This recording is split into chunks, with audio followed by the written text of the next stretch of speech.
मिलाकर हरियाणा में भी इस बार दिलचस्प स्थिति देखने को मिल सकती है। कई पार्टियां, एक तरफ बीजेपी कांग्रेस है तो वहीं दूसरी तरफ आपको बता दें आम आदमी पार्टी मामले को त्रिकोणीय बनाने में लगी हुई है।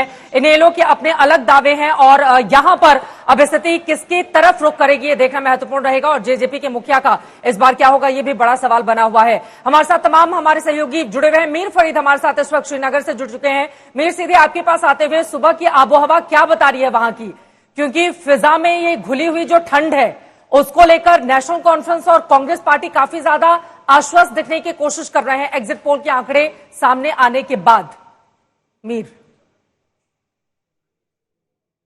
मीर फरीद से इस सवाल का जवाब मैं लूंगी, उसके पहले शिवानी का रुख कर लेते हैं। शिवानी, आप जम्मू में मौजूद हैं और जैसा कि सुनील जी भट्ट बता भी रहे थे, वैष्णो देवी कटरा एक नई सीट बनी है। पहले बीजेपी ने उम्मीदवार उतारा, उनको वापस ले लिया, जिसके बाद काफी ज्यादा विरोध भारतीय जनता पार्टी का वहां पर हुआ। लेकिन जम्मू अपने आप में बीजेपी के लिए काफी ज्यादा महत्वपूर्ण है, वो दावे बड़े बड़े कर रही है, लेकिन वहां की स्थिति क्या है, काउंटिंग सेंटर पर तैयारी क्या है और क्या जानकारी देंगे शिवानी आप? चित्रा, देखिए जम्मू में माहौल बहुत उत्साह भरा है इस पूरे इलेक्शन को लेकर, क्योंकि 10 साल बाद इलेक्शन हो रहा है। इस वक्त मैं मौजूद हूं कांग्रेस के कैंडिडेट जो आरएसपुरा से हैं, रमन भल्ला के घर के बाहर। और रमन भल्ला कांग्रेस के जो वर्किंग प्रेसिडेंट भी हैं और यहां पर हमारे साथ आ गए हैं। इस वक्त उन्हीं से जान लेते हैं कि आखिर वो क्या सोच रहे हैं। नतीजे आने में अब थोड़ा ही वक्त बचा है। सर, आज तक पर आपका बहुत बहुत स्वागत है। आज का दिन क्या सोच रहे हैं आप और कांग्रेस पार्टी क्या सोच रही है? हाँ, बहुत अच्छा लग रहा है क्योंकि 10 साल के बाद हमें ये मौका मिल रहा है ये चुनाव का सिलसिले में। हम तो सुप्रीम कोर्ट के शुक्रगुजार हैं कि उनके हस्तक्षेप के बाद ये चुनाव की प्रतिक्रिया शुरू यहाँ पे हुई और आज वोटों की गिनती यहाँ पे होगी। हमें लगता है कि लोग फैसला सही करेंगे। बदलाव का दौर यहाँ पे है क्योंकि 10 साल हमने जम्मू कश्मीर में भाजपा के जरिए जन विरोधी नीतियों को बर्दाश्त यहाँ पे किया, जिन्होंने हमारी रियासत के टुकड़े कर दिए और एक ही रियासत को 2 यूटी में तब्दील कर दिया।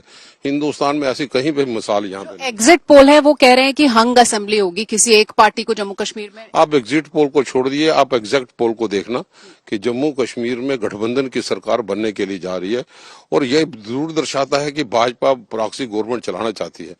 कहीं पे भी ऐसा नहीं। Governor should act on the aid and advice of the council of ministers.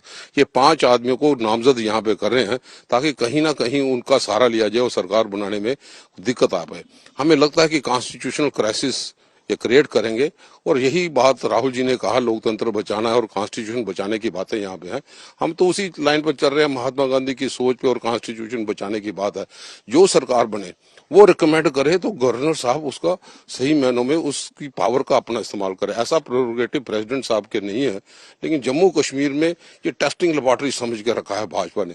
आज वक्त यहाँ पे आ गया क्योंकि हमारे लोग बड़े परेशान थे और नौजवान आदमी जो अनएम्प्लॉयमेंट रेट। जम्मू में बहुत आत्मविश्वास है बीजेपी को कि उसको जम्मू में खासतौर पर। ये तो पूरे हिंदुस्तान में 400 का आंकड़ा पार करने वाले को भी विश्वास था, वो 300 भी पार नहीं कर पाए। 240 पे सिमट कर रह गए और बैसाखियों का सहारा लेना पड़ा। लेकिन जम्मू कश्मीर में तबाही देखी है। जम्मू कश्मीर का मैंडेट इनको नहीं दिया था कि आपको रियासत के 2 टुकड़े कर दिए और महाराजा हरि सिंह की जो आत्मा थी उसको दुख पहुंचाए। आप बहुत कॉन्फिडेंट हैं, अभी आप पूजा करने जा रहे हैं, आज आपका भी हमें भी बम बम बोले शिव जी पर विश्वास है। जय बजरंगबली का नारा लेके लेंगे और दुश्मन की नली को तोड़ के रखेंगे।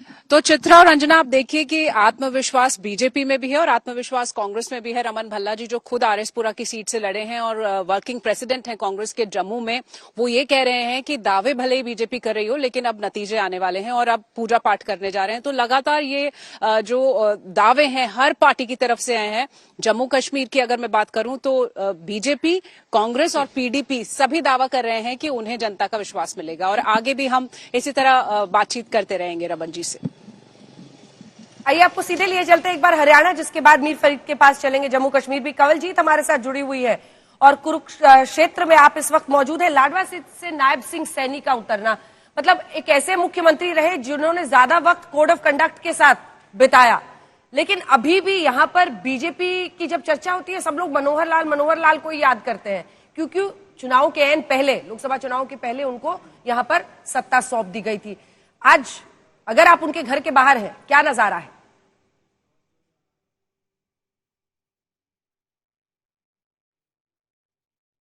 है। लेकिन आपको बता दूं कि कुरुक्षेत्र की लड़ाई ऐतिहासिक लड़ाई रही है महाभारत में, और ये भी कोई महाजंग से कम नहीं है, क्योंकि यहाँ पर कांटे की टक्कर। और लाडवा सीट की जहां तक आप बात कर रहे हैं, वहां पे भी कड़ा मुकाबला नायब सिंह सैनी और मेवा सिंह, जो कि सिटिंग कांग्रेस एमएलए हैं। और आपको बता दें 2009 में ये इनेलो की सीट रही है, 2014 में ये बीजेपी की सीट रही है, 2019 में ये रही है सीट कांग्रेस पार्टी के साथ।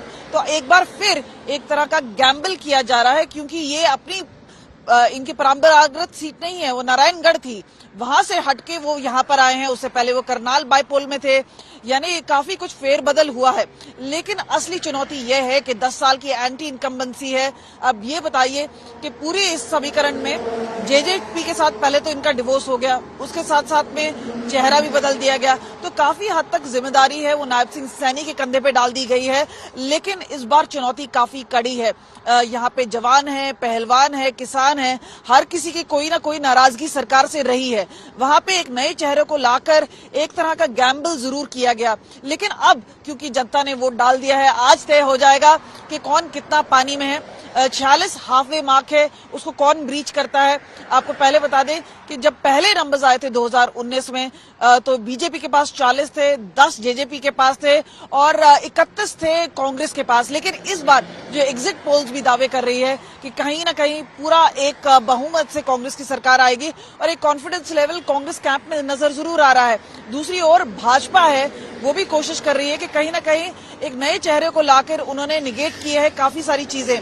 मनोहर लाल खट्टर आउट हो गए, वहां पे पावर मिनिस्टर बन गए, और यहाँ पे नायब सिंह सैनी ने पूरा ये दारोमदार संभाला है।